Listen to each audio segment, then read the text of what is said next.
Welcome, welcome all. Good morning. एक बड़ी अच्छी बात है कि आप सब जो है म्यूट होकर ही ऐड हो जाते हैं। होपफुली आज आपको आवाज़ की टेंशन नहीं होनी चाहिए क्योंकि आज नेटवर्क भी सही है। फिर भी इन बिटवीन यदि डिस्कनेक्शन होती है तो वो नेटवर्क की इश्यू है। फिर से आज हम सब आपके समक्ष जो है उपस्थित हैं, आप सभी बच्चों के सामने ऑनलाइन लाइव क्लास टीचिंग में। एक बार सभी को म्यूट कर दिए हैं।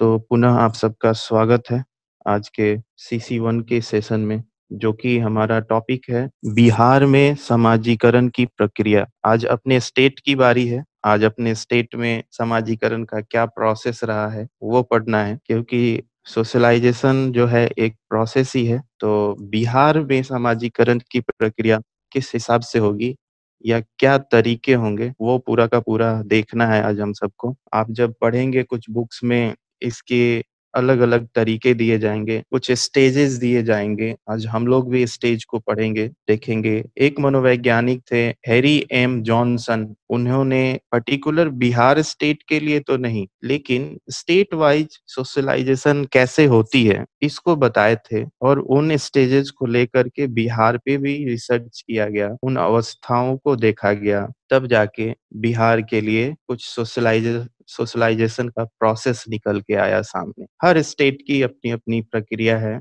बिहार के लिए भी कुछ प्रक्रियाएँ हैं। शुरू करेंगे हम लोग अभी। उससे पहले आप सबको जो लिंक मिलता है, उसमें क्लियरली लिखा होता है क्या टॉपिक होता है।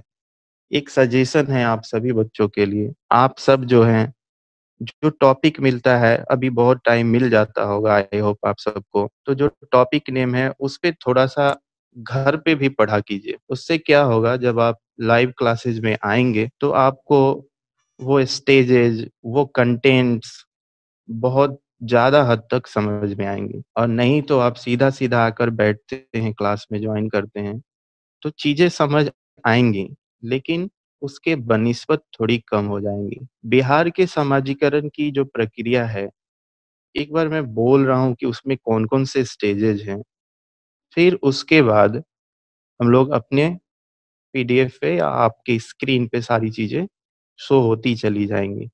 तो उस हिसाब से हम लोग उसको समझेंगे, पढ़ेंगे भी। लास्ट में आपको एक ग्राफ भी दिखाएँगे कि क्या तरीके हैं यहाँ की समाजीकरण, वो भी इम्पोर्टेंट है। तो लेट्स स्टार्ट द क्लास। जैसा आपको बताया कि कुछ अवस्थाएँ हैं, उसको शो भी करेंगे। एक बार बोलते हैं, आप ध्यान से सुनना, फिर दिखेगा भी स्क्रीन पे थोड़ी ही समय में। तो जो प्रोसेस है सोशलाइज़ेशन का इन बिहार, उसमें सबसे पहले जो नाम आपको एक मनोवैज्ञानिक का दिए, एम जॉनसन, उन्होंने 4 अवस्थाएँ दी थी। उसके बाद से कुछ मनोवैज्ञानिकों ने क्या कहा कि इतना से काम नहीं चलेगा। इसमें 2 अवस्थाओं को और जोड़ा जाए। तो उन 2 अवस्थाओं को भी जोड़ा गया। मैंने क्या किया, सबको एक साथ रखा है। आप जब अभी थोड़ी देर में आपको दिखाएँगे, तो क्लियर हो जाएगा। पहली अवस्था दिया गया था ओरल स्टेज। आप सब पढ़ चुके हैं जीन पियाजे के टाइम में, कॉग्निटिव डेवलपमेंट का जो थ्योरी था, होपफुली अभी तक आप सबको याद होगा। तो जो जीन पियाजे ने अपनी अवस्थाएँ दी थी, उसके आधार पर भी कई सारी सोशलाइज़ेशन की प्रोसेसेस चलती रहती हैं। आप अगर लिंक करोगे, पढ़ते चले जाओगे, तो सब समझ में आएगा। आपके सामने जो है ना प्रत्यक्ष रूप में दिखेगा कि अरे! ये पॉइंट तो यहाँ से लिंक हो सकता है।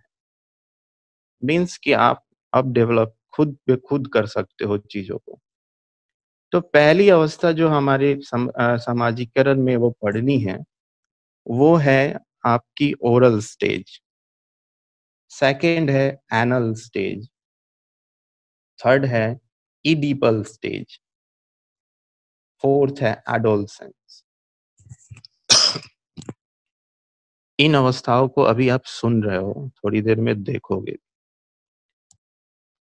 होगा क्या इनमें, इसके थ्रू जो प्रोसेस है वो पूरी की पूरी प्रोसेस को समझते चले जाएँगे। होपफुली अभी सभी कोई जुड़ गए होंगे, तो अब हम पहुँचते हैं अपने पीडीएफ पे। बहुत बढ़िया आप सब साथ देते हैं पढ़ाई में। आगे भी आप सब सबके साथ ये साथ बनाए रखें। बहुत बढ़िया पढ़ रहे हैं। अभी आप सबके सामने जो है व्हाइट बोर्ड ऑन होगा। पहले हम उस पे आपको कुछ न कुछ समझाते हैं, फिर देखेंगे। समझते जाना है। जैसे पहला आपका बोले कि ओरल स्टेज था।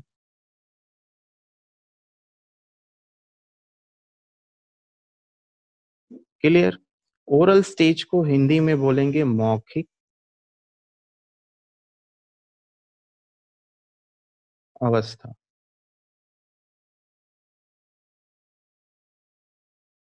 ये मौखिक अवस्था क्या होगी? आप कभी सोचो मौखिक अवस्था है, तो ज़रूर कुछ ना कुछ बोल के करने का होगा। तो मौखिक अवस्था क्या, इसका मुख्य उद्देश्य क्या होगा? मौखिक निर्भरता स्थापित करना। यानी कि मौखिक रूप में जो है, उसके ऊपर बच्चों को निर्भर बनाना इसकी जो है प्रमुखता होगी। जैसे मानते हैं आप कि जन्म के बाद के सभी आवश्यकताएँ मोस्टली शारीरिक होती हैं। जन्म के बाद जो भी आवश्यकता होगी, वो शारीरिक होगी। बच्चा अपने भोजन के लिए समय के बारे में निश्चित जो है अपेक्षा रखेगा। वो अपनी देखभाल के लिए संकेत भी दे सकता है। तो ये सारी अवस्थाओं को अगर आप देखो, तो कभी न कभी वो अपने मौखिक रूप से किसी न किसी संकेत के द्वारा देते चला जाता है। और ये अवस्थाएँ 4 तक की हर स्टेट के लिए इक्वल रहेंगी। आगे थोड़ा-सा इसमें प्रोसेस चेंज होगा। माँ का व्यवहार उसके फलस्वरूप होगा। इस अवस्था में परिवार का जो अन्य सदस्य होगा, अपेक्षाकृत माता की भूमिका के अलावा उनका थोड़ा कम होगा। इसमें भी बहुत सारे टर्म हैं। शिशु जो होता है, अपना सुख-दुःख मुँह के माध्यम से या अपने हाव-भाव से, अपने गेस्चर से भी प्रतीत करता रहता है। इसलिए इसे मौखिक अवस्था कहते हैं। इसलिए इसको मौखिक अवस्था कहते रहते हैं। अब मौखिक अवस्था है, तो मान लीजिए अगर बच्चा रो रहा है, चिल्ला रहा है, अगर चिल्लाते हुए है, उसको भूख लगी है, पेट भरना है, तो क्या चाहिए उसको खाना चाहिए या नहीं खाना चाहिए? यदि माँ उसको खाना देती है, तो वो शांत हो जाता है। भोजन के लिए जो उसकी अपेक्षाएँ थी, वो उसकी शांत हो जाती हैं। तो यदि इस प्रोसेस में आप ध्यान से समझो कि जो चीज़ें उसको चाहिए, अगर उसका फुलफिलमेंट हो जाता है, यदि वो क्लियर तौर पे यानी कि पूरी तौर पे उसको प्राप्त हो जाता है, तो वो स्थिर हो जाता है। तो समाजीकरण में भी, प्रोसेस में भी यदि मौखिक अवस्था में किसी किसी चीज़ की आवश्यकता है मौखिक रूप से, तो इस अवस्था में वो किसी और पे ही निर्भर होगा। इतना अच्छा तो बोल नहीं पाएगा, तो दूसरों पे जो निर्भर करता है और दूसरे यदि उस काम को अच्छे से कर लेते हैं, तो ये प्रोसेस चलने लगता है। तो 2-3 कड़ी है इसमें। एक तो माँ का जो है सबसे ज़्यादा योगदान है इस अवस्था के लिए। बच्चा अगर रोता है, चिल्लाता है, तो वो समझ लो सामाजीकरण का जो प्रथम चरण है, वो बच्चा अपने मुख से शुरू कर रहा है।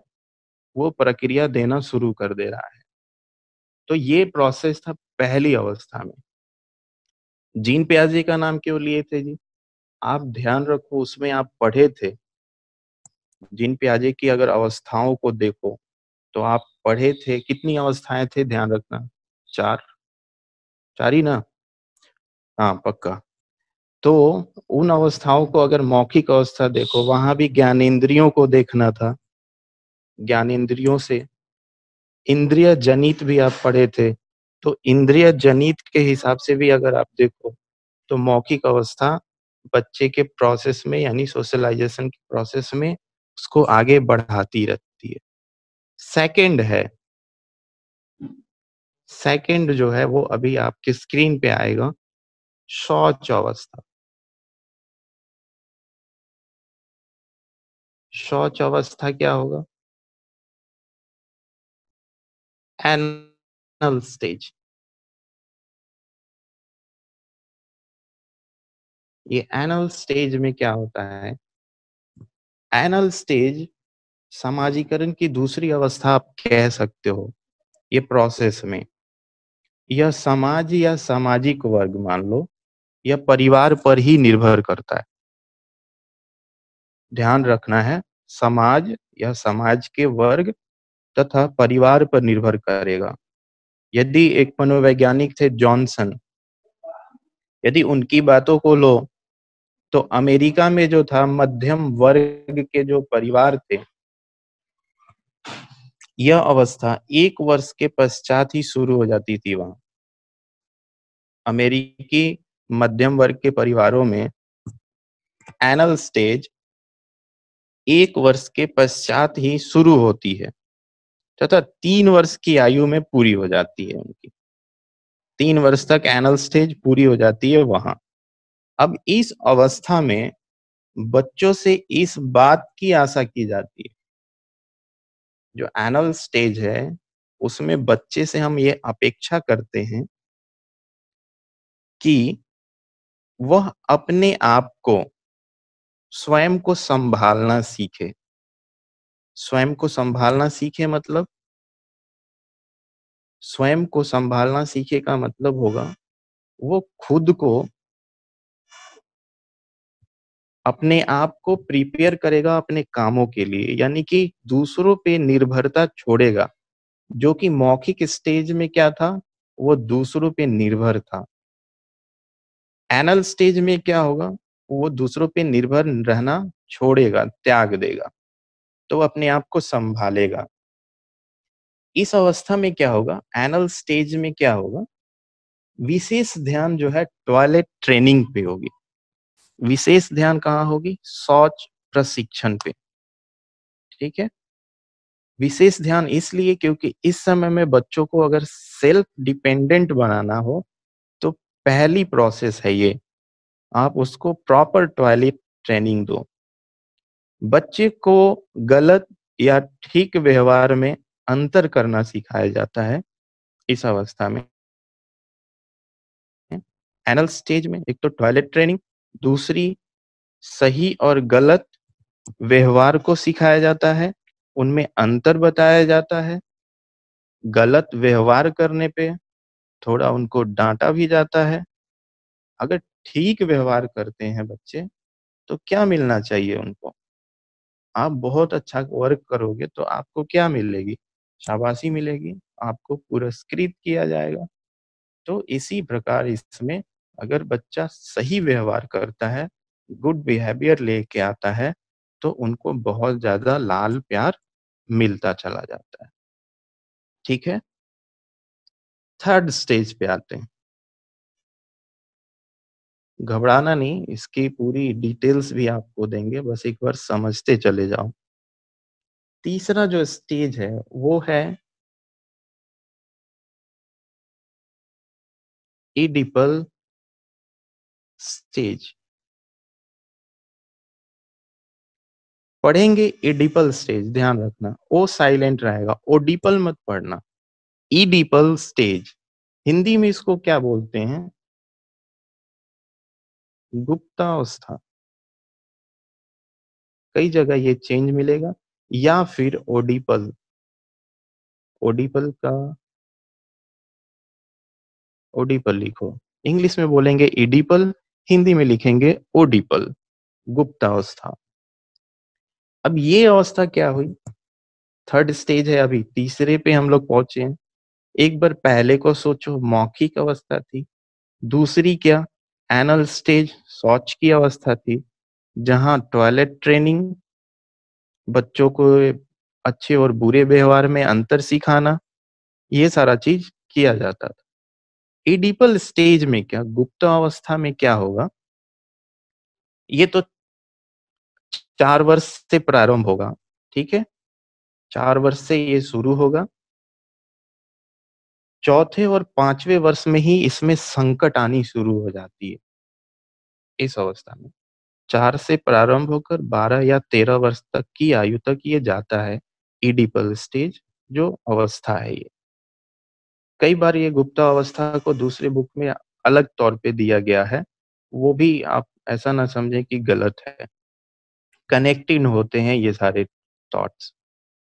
तो संकट जो है वो चौथे और 5वें वर्ष में ही शुरू हो जाएगा या घटित होगा आप कह सकते हो और उसके बाद गुप्तावस्था का काल शुरू हो जाता है, ये चौथे 5वें के बाद में।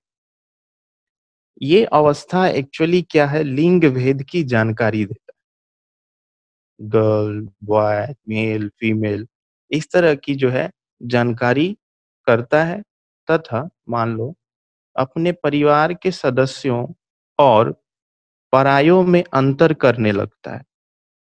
अपने परिवार के सदस्यों में, दूसरों पराये जो लोग हैं उनमें डिफरेंस करने लगता है। मतलब क्या है कि ये भेदभाव सीखना शुरू कर देता है इस अवस्था पे। दूसरी इम्पोर्टेंट चीज़ क्या है? शारीरिक भिन्नता को देखता है इस समय में। जो यौनिक भेद होता है उसको समझने लगता है। उसके लिए इम्पोर्टेंट चीज़ बता रहे हैं आपको इस अवस्था में एडिपल स्टेज में क्या होता है बच्चे के लिए माँ एक स्त्री है, ना ही उसके लिए कोई स्त्री है, पिता ना ही उसके लिए पुरुष हैं। माँ जो है ना ही कोई स्त्री है उसके लिए, ना ही कोई पुरुष है। वो धीरे-धीरे इन सारी चीज़ों को बाद में सीखता है। उसके पहले क्या है उसके लिए बस इंसान है जो हमारी आवश्यकताओं की पूर्ति करते हैं। एक भावना है जिसकी वो विकास करते-करते धीरे-धीरे इन सारी डिफरेंसेस को सीखता चला जाता है।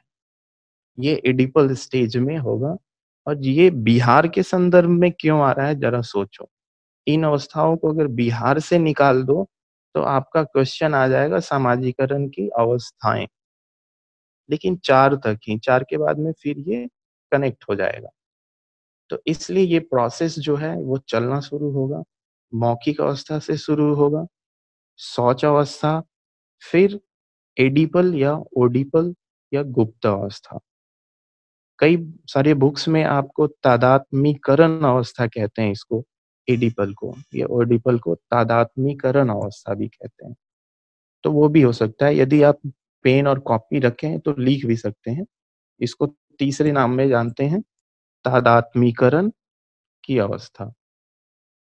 ये थर्ड थी, चौथे पे आते हैं। चौथा जो है बहुत बार आप सब पढ़ चुके हैं इसको, है ना?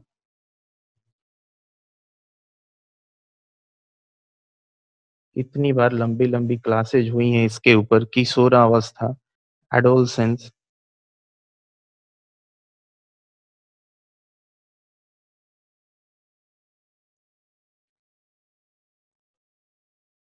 तो एडोलसेंस किशोरावस्था, पहला पढ़े मौखिक, दूसरा शौच, तीसरा ओडिपल या गुप्तावस्था, चौथा किशोरावस्था। समझना होगा यहाँ आपको थोड़ा और ध्यान से। क्या ध्यान देना होगा किशोरावस्था में? अभी तक आप सब ये तो समझ चुके होंगे किशोरावस्था क्या है, बाल्यावस्था क्या है, ये सारे का सारा बहुत बढ़िया पहचान आप सबको हो चुका होगा।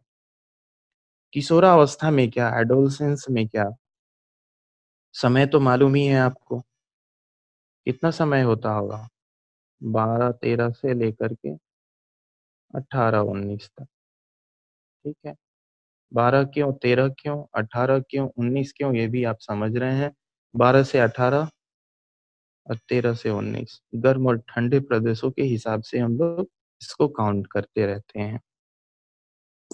तो अगर किशोरावस्था को देखो, ये समाजीकरण की अवस्थाओं में, प्रोसेस में, तो ये अवस्था जो है यौवन के प्रारंभ में शुरू होती है। एक और इसके बाद स्टेज आएगा युवा अवस्था, जहाँ पे आप थोड़ा-सा इसकी भी चर्चा को लेके चलेंगे, पर पहले इसको खत्म कर लेते हैं। इसमें जो है बालक-बालिका स्वयं निर्णय लेने योग्य हो जाते हैं। बहुत बहुत बार आप पढ़े हैं, इसलिए बहुत आपको नहीं ले जाएँगे डीप तक, इसको शॉर्ट में ही खत्म करेंगे। इस अवस्था में बालक-बालिका क्या है, स्वयं को किशोर-किशोरी जो है स्वयं को निर्णय लेने योग्य बना लेते हैं।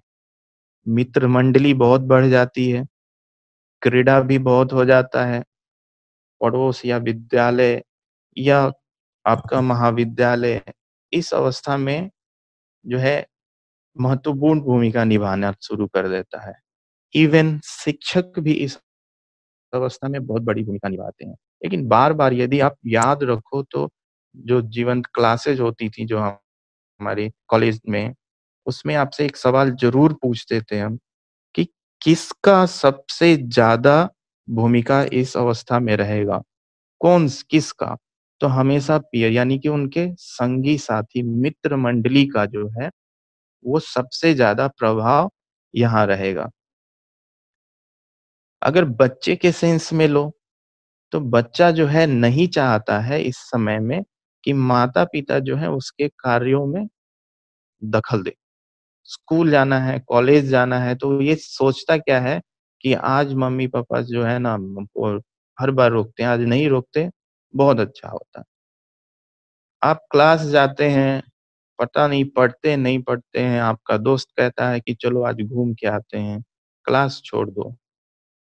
आप उसके बहकावे में आ जाते हैं, यानी कि मित्र मंडली जिस हिसाब से आपको घुमाएगी, उस हिसाब से आप उसकी ओर ही मुड़ जाएँगे।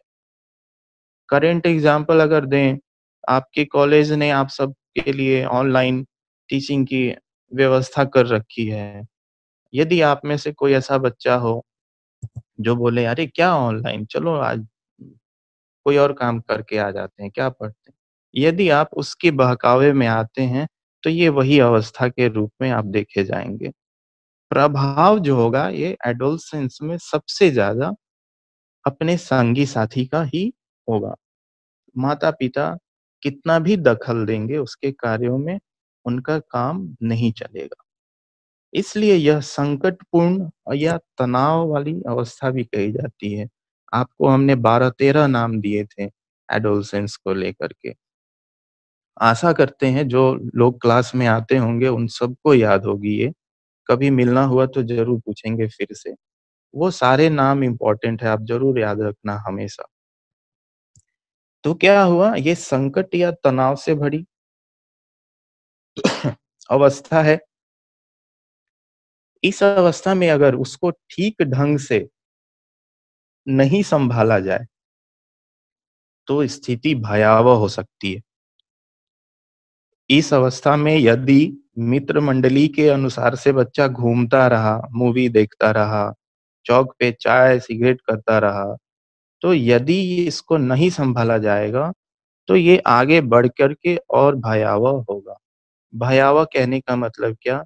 माता-पिता का दखल तो वो पहले भी नहीं चाहता था कि हो, आगे से उस वो माता-पिता के काम में भी दखल देना शुरू कर देगा, जो नेगेटिव सेंस में अगर आते हैं तो। नेक्स्ट जो है आपका 5वाँ, छठा और 7वाँ 3 स्टेज और आपको हम बताएँगे।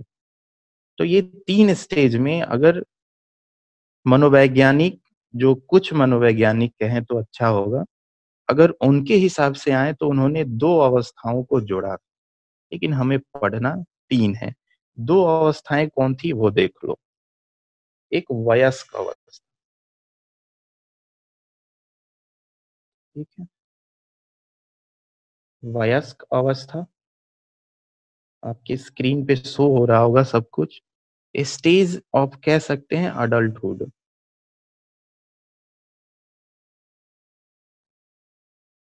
क्लियर? दूसरी क्या होगी? ओल्ड एज,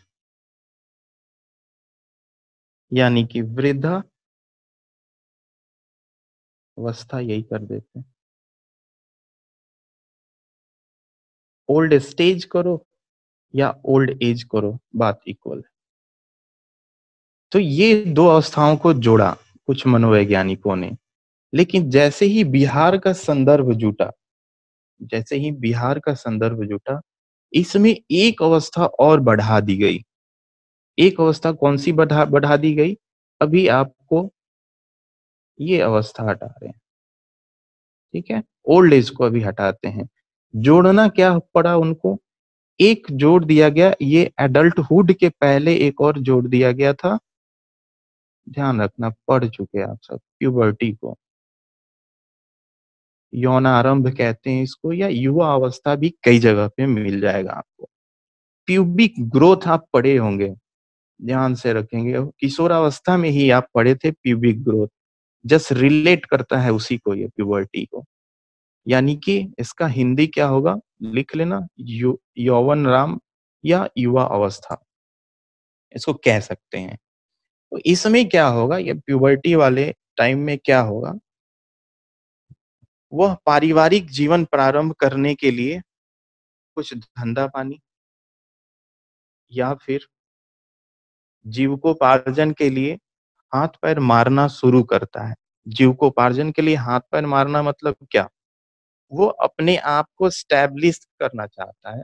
वो अपने आप को समाज में इस हिसाब से फिक्स करना चाहता है कि मेरी अर्निंग भी हो, ताकि मेरी फैमिली या मेरे माता-पिता, मेरी पत्नी, मेरे बच्चे जो है, वो ठीक से आगे जा सकें। यदि शादी हो जाती है तो। नहीं, आजकल तो नहीं होगी। तो इस अवस्था में व्यक्ति के सामने बहुत सारी समस्याएँ आती हैं। पढ़ चुके हैं, समस्यात्मक काल होता है, तूफ़ान की अवस्था होती है, तो बहुत सारी समस्याएँ उसके सामने आएँगी, जिनके साथ उसको क्या करना होगा? मजबूती से एडजस्टमेंट करना पड़ेगा। उन समस्याओं को मजबूती से हल करना होगा, उनका समायोजन करना होगा। अच्छे से समझना, इस परिस्थिति में जब बिहार में जो प्रोसेस चलेगा सोशलाइज़ेशन के लिए, उसमें इन सारी समस्याओं को का क्या करना होगा? समायोजन करना होगा और यह समायोजन जो है, व्यक्ति में समाजीकरण को बनाएगा। जैसे ही एडजस्टमेंट करना शुरू करेगा, उसका सोशलाइज़ेशन का प्रोसेस आगे बढ़ना शुरू होगा। जो बच्चे इसमें, इस टाइम में इन समस्याओं के गिरफ्त में आ जाते हैं या इन कहें कि उसके पंजे में आ जाते हैं, उनका सोशलाइज़ेशन तो पूरी तरह बिगड़ता है, एडजस्टमेंट की कोई संभावना नहीं होती है। कहीं से भी कोई संभावना एडजस्टमेंट की नहीं होगी। सारे के सारे स्टेज को आप लिखते जाना, ठीक है? पॉपअप आ चुका है टाइमिंग का, फिर भी हम आगे बढ़ते रहेंगे। इसमें एक और जोड़ दिया गया आपका ये वयस्क अवस्था। तो वयस्क अवस्था में पहला दिया था प्यूबर्टी को, दूसरा दे दिया गया मध्य वयस्कावस्था, ठीक है? पहले सुन लो। अब इसके आने पर क्या होगा, व्यक्ति नई पीढ़ी के व्यक्तियों के, यानी कि इसमें जब बच्चा पहुँच जाता है मध्य वयस्कावस्था में, मिडल एडल्टहुड के टाइम में जब पहुँचता है, तो वो अपने पीछे जो नई पीढ़ी आ रही है, उसके कल्याण की चिंता करना शुरू कर, मतलब उसके लिए सोचना शुरू करता है कि हमारे इस टाइम में जो-जो समस्याएँ आई थी, वो इनको ना मिले, यानी कि इनका कल्याण हो। क्लियर?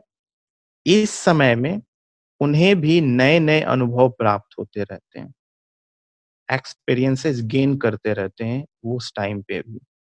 जिससे क्या होता है, एक ऐसा स्टेज आ जाता है उस समय तक, सोचो ये एडल्टहुड का है समय तो 18 के 21 के बाद तक ही का ही होगा। तो उस समय क्या होगा, इतनी मैच्योरिटी लेवल बढ़ जाती है या यूँ कहो तो परिपक्वता आ जाती है कि वो समाजीकरण को बढ़ाने में अपने परिवार के लोगों को ही पाठ पढ़ाना शुरू कर देते हैं। नहीं, ये तरीका नहीं है, ये तरीका होना चाहिए। अपने फैमिली को ज़रूरत से ज़्यादा सजेशंस देना शुरू करेंगे, इसलिए पाठ पढ़ाना कहते हैं उसको। आपने जो गाड़ी खरीदी, वो गाड़ी ऐसी नहीं होनी चाहिए थी। आपने जिस दिशा में हमें मोड़ा था, मेरा कैरियर जो है, वो खराब हो गया। मेरे छोटे भाई को उस कैरियर की ओर मत ले जाइएगा। यानी कि नई पीढ़ी के कल्याण की चिंता बहुत ज़्यादा हो जाएगी, ठीक है? तो ये 2 अवस्थाएँ थीं, हटाते हैं, आते हैं लास्ट स्टेज पे अपने। लास्ट स्टेज क्या होगा हमारा? जैसे बताए थे आपको, वृद्धावस्था, ठीक है? वृद्धावस्था में क्या कह सकते हो, स्टेज ऑफ ओल्ड एज,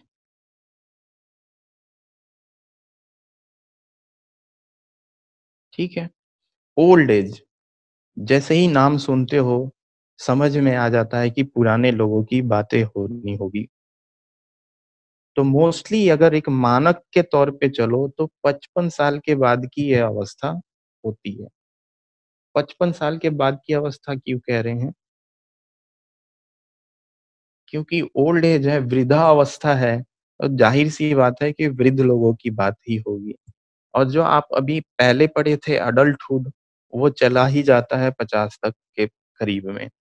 तो मोस्टली अगर मान लो इस अवस्था में क्या होगा, व्यक्ति में शारीरिक शक्ति कम पड़ जाएगी, और शारीरिक शक्ति कम पड़ेगी तो मानसिक रूप से भी वो कमज़ोर पड़ जाएगा। मानसिक रूप से कमज़ोर पड़ गया, शारीरिक रूप से कमज़ोर पड़ गया, तो समाज में उसकी संलिप्तता अगर उस दृष्टि से देखो, तो वो भी कम ही पड़ेगा। लेकिन व्यक्ति क्या होता है सामान्यतः इस समय जो है, अगर अपनी भाषा में कहो तो रिटायर्ड लाइफ व्यतीत करता है। एकदम आराम से हैं, अपना वर्क कर रहे हैं, घर के बच्चों को देख रहे हैं। तो इस अवस्था में उसे जीवन व्यतीत करने के लिए सेल्फ कंट्रोल की आवश्यकता पड़ती है। सेल्फ कंट्रोल की आवश्यकता कहने का मतलब आत्मनियंत्रण, खुद को नियंत्रित कर पाना। ओल्ड एज में आप देखेंगे, अगर आर्थिक रूप से वो कमाने योग्य नहीं है, तो परिश्रम भी तो अब कह नहीं सक कर नहीं पाएँगे वो। उनकी अनेक इच्छाओं का क्या होगा, अब दमन हो जाएगा, घुटन हो जाएगा। नई परिस्थितियाँ क्या होगी, उनके अनुकूल बनाने के लिए अब उनके बच्चों को उनका सहारा बनना पड़ेगा। तभी जाके जो प्रोसेस आप पढ़े हैं सोशलाइज़ेशन की, कि वो जीवन प्रयत्न चलती है, तो तभी जाके जीवन प्रयत्न समाजीकरण चलता रहेगा। और ओल्ड एज में भी ये कुछ ना कुछ सीखते रहेंगे। तो ओवरऑल अगर आपको कहें, तो समाजीकरण की प्रक्रिया जन्म के बाद वृद्धावस्था तक होती है, कह सकते हैं। मरण जब तक नहीं होता तब तक चलती है, कह सकते हैं। यह किसी भी उम्र या अवस्था का आकार ले सकती है, या किसी भी उम्र या अवस्था पर रुकती नहीं है।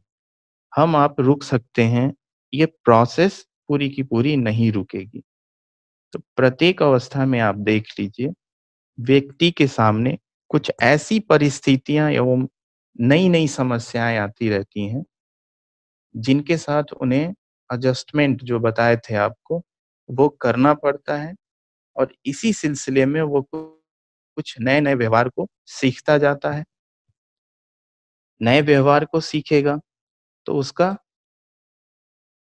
जैसे आपको बताए थे कि बिहेवियर ही है जो इस प्रोसेस को हमेशा चलाती रहेगी।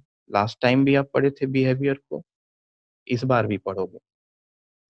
अगर हो पाएगा तो आपको हम पीडीएफ दिखाएँगे, नहीं तो नेक्स्ट क्लास में ही ये पीडीएफ और एक टॉपिक आप ज़रूर पढ़ के आना, ताकि और समझ पाओगे। एक टॉपिक ऐड कर रहे हैं, समाजीकरण में अध्यापक की भूमिका को। वो भूमिका को भी आप थोड़ा पढ़ना, नेक्स्ट क्लास में समाजीकरण की भूमिका को देखेंगे, और इससे रिलेटेड जितने पीडीएफ बनते हैं, आज के टॉपिक के लिए उसको भी आपको शो करेंगे। ओवरऑल थोड़ी थोड़ी-सी जो है फिर से आपको रिकैप कर देते हैं। क्योंकि समय अब हमारे पास 3 मिनट का ही बचा हुआ है। तो पहली अवस्था सोशलाइज़ेशन के लिए हम लोग पढ़े दी ओरल स्टेज, मौखिक अवस्था। दूसरी शौच अवस्था, द एनल स्टेज। क्लियर? तीसरी क्या पढ़े? The edible stage. ओ से लिखते हैं, पढ़ते ई से हैं, एडिपल स्टेज या लेटेंसी भी कभी-कभी उसको कहा जाता है। देखो लिख ही देता हूँ मैं। ओएडिपल जो है ना, ओएडिपल स्टेज जो होता है, इसको कभी-कभी हम लोग लेटेंसी स्टेज भी बोलते हैं, गुप्तावस्था। तो ये दोनों इस समय जो है हम लोग को एक ही बराबर पढ़नी है। लैटेंसी स्टेज, एडिपल स्टेज जिसको हिंदी में बोलेंगे ओडिपल अवस्था या गुप्तावस्था। क्लियर? ये तीसरी अवस्था थी। चौथी अवस्था हम लोग पढ़े किशोरावस्था। किशोरावस्था पढ़े। पांचवी अवस्था, हमने आपको कहा था कि चौथी के बाद से ये टर्म बदल जाता है। पांचवी अवस्था में हम लोगों ने वयस्क अवस्था पढ़ा। लेकिन जब आपको हम देंगे पूरा का पूरा पीडीएफ तो आपको भी क्लियर होगा। 5वीं अवस्था में हमने 2 अवस्थाओं को जोड़ा है और फिर चौथी, 5वीं इनको मिला के छठी और एक लास्ट की आएगी 7वीं। ये 5वीं में कौन-कौन था जी? वयस्क अवस्था में आपको 2 कर दिए, युवा अवस्था और मध्य वयस्क अवस्था। तो ये सारी चीज़ें हैं, उसमें आपको देखने मिलेंगी। ऑलमोस्ट 1 मिनट हम सबके पास बचा हुआ है। नेक्स्ट क्लास में आपको इससे रिलेटेड जितने भी पीडीएफ होंगे, वो आपको दिए जाएँगे और सारे के सारे पीडीएफ के साथ एक नया टॉपिक जोड़ना पड़ा है, वो आपके लिए बहुत इम्पोर्टेंट है, उसको भी जोड़ेंगे। दैट इज़ क्या? शिक्षक की भूमिका समाजीकरण में, the role of teacher in सोशलाइज़ेशन।